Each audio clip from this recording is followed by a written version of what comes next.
نحمده ونصلي ونسلم على رسوله الكريم اما بعد فاعوذ باللہ من الشیطان الرجیم بسم اللہ الرحمن الرحیم السلام علیکم ورحمۃ اللہ وبرکاتہ۔ آج ہم ایک مسئلے کے بارے میں بات کریں گے اور بہت ہی نہایت ہی اہم ترین مسئلہ ہے جس کا علم حاصل کرنا فرض بھی ہے اور ضروری بھی ہے۔ جو مسئلہ میں بیان کرنے جا رہا ہوں اس کا تعلق کافر یا مرتد کے جنازے سے ہے، یعنی کوئی بندہ کافر ہے یا مرتد ہے تو آیا کہ اس کے جنازہ میں شرکت کرنا کیسا؟ تو اس کے دو پہلو ہوں گے، دونوں کو ہی بیان کروں گا۔ تو اگر مرتد یا کافر کے جنازہ میں اس نیت سے شرکت کی کہ اس کے جنازے میں شرکت کرنا باعث ثواب ہے اور جائز ہے، یا جلوس جنازہ میں شرکت کی تو وہ شرکت کرنے والا اس کو جائز اور ثواب سمجھ کر شرکت کرنے والا دارا اسلام سے خارج ہو جائے گا۔ لہذا سیدی اعلی حضرت علیہ رحمہ فرماتے ہیں کہ جائز اور ثواب سمجھ کر کسی بھی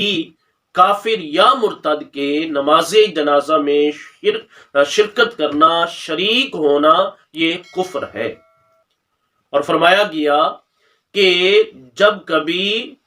کافر یا مرتد کا نماز جنازہ جاتے ہوئے دیکھے تو اس میں، یعنی جنازہ جاتے ہوئے دیکھے تو پھر اس میں شرکت نہ کرے، اس سے ہٹ کر چلے، اس کے آگے سے پیچھے ہٹ جائے اور ادھر ادھر ہو جائے۔ اس کی وجہ بیان فرماتے ہوئے فرمایا کہ کافر یا مرتد کے جلوس جنازہ میں، جو جنازہ اس کا جا رہا ہوتا ہے، اس کے آگے آگے شیطان آگ کا شعلہ لیے ہوتا ہے جو آگے آگے اچھلتا اور کودتا جا رہا ہوتا ہے اور یہ کہہ رہا ہوتا ہے کہ میری محنت ایک بندے پر وصول ہو گئی۔ الامان والحفیظ۔ سو کوشش یہی ہونی چاہیے ہر مسلمان کی کہ، اور ہوتی بھی ہے بحمدہ تعالی، لیکن جس دور سے ہم گزر رہے ہیں اس میں بہت ساری خرابیاں بھی موجود ہیں کہ آج غیر مسلموں کے ہاں جایا جاتا ہے اور ان کا اگر کوئی کسی کی فوتگی ہو جائے، کوئی مر جائے مردود، تو اس کے بعض کا تعزیت کے لیے بھی جایا جاتا ہے۔ اور یہ خصوصی طور پر جو ہمارے سیاسی لیڈران ہیں یا اس جیسے لوگ ہیں وہ اس میں زیادہ ملوث ہوتے ہیں۔ تو کوشش کرنی چاہیے کہ ایسے لوگوں کے جنازوں میں شرکت نہیں ہونی چاہیے۔ اور ہم جس ملک میں رہ رہے ہیں اور آپ میں جانتے ہیں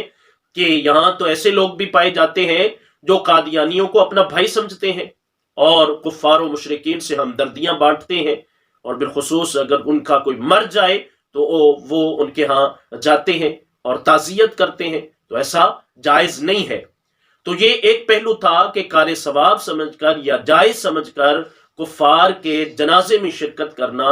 یہ کفر ہے، بندہ جو شریک ہوگا وہ کافر ہو جائے گا۔ دوسرا پہلو یہ ہے کہ اگر دنیاوی لحاظ سے، دنیاوی طمع کی وجہ سے اگر کسی کافر یا مرتد کے جنازہ میں شرکت کی تو بہرحال اگرچہ وہ کافر تو نہیں ہوگا، یعنی اس کو ثواب نہیں سمجھ رہا، اس کو جائز تو نہیں سمجھ رہا، لیکن دنیاوی طمع ہے، بزنس ہے اور سیاسی کوئی ماحول ہے اور اسی وجہ سے وہ ان سے ہمدردیاں لینا چاہتا ہے، بانٹنا چاہتا ہے، لیکن دنیاوی لحاظ سے وہ ان سے تعلق رکھتے ہوئے دنیاوی طمع کی وجہ سے اگر وہ جنازے میں شرکت کرتا ہے تو اگرچہ کفر تو نہیں لیکن حرام اور شدید حرام ہے۔ اور اگر اس کی نیت وہی بن گئی جو پہلو بیان کیا گیا کہ کار ثواب سمجھ کر کرے گا، تو پھر اس بندے کا نکاح بھی ٹوٹ جائے گا، وہ دائرہ اسلام سے خارج ہو جائے گا۔ اب اس کے لیے دوبارہ کلمہ پڑھ کر اسلام میں آنا ضروری ہوگا، اور جب تک وہ اسلام میں نہیں آئے گا تب تک اس کا اپنی بیوی سے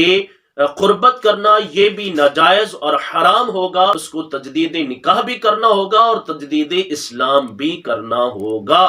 تو یہ دو پہلو تھے جو میں نے بیان کر دیے، جو بیان کیا گیا مرتد یا کافر کے جنازے کے حوالہ سے۔ اس سلسلہ میں آخر میں ایک حدیث پاک بھی عرض کرتا چلوں، پیش کرتا چلوں کہ حضرت جابر رضی اللہ تعالیٰ عنہ سے مروی ہے کہ رسول اللہ علیہ السلام نے ارشاد فرمایا، اگر یہ کافر بیمار پڑ جائیں یا مرتد یہ بیمار پڑ جائیں تو ان کی عیادت نہ کرو، اور اگر یہ مر جائیں تو ان کے جنازوں میں بھی شرکت نہیں کرنی۔ اس حدیث کو امام ابن ماجہ نے بیان فرمایا۔ تو آج ہم نے سنا کہ کافر کے جنازے میں شرکت کرنا یہ کیسا ہے اور اس کے کتنے پہلو ہیں۔ پہلی بات، جائز اور قاری ثواب سمجھ کر شرکت کرنا کفر ہے، اور دنیاوی طمع سے شرکت کرنا بہرحال حرام اور شدید حرام ہے۔ امید کرتا ہوں آپ کو آج کا یہ پیغام، آج کا یہ ٹاپک اچھا لگا ہوگا۔ سنیے، شیئر کیجئے اور اپنا بہت سارا خیال رکھیے۔ ملتے ہیں نیکسٹ ویڈیو کے ساتھ۔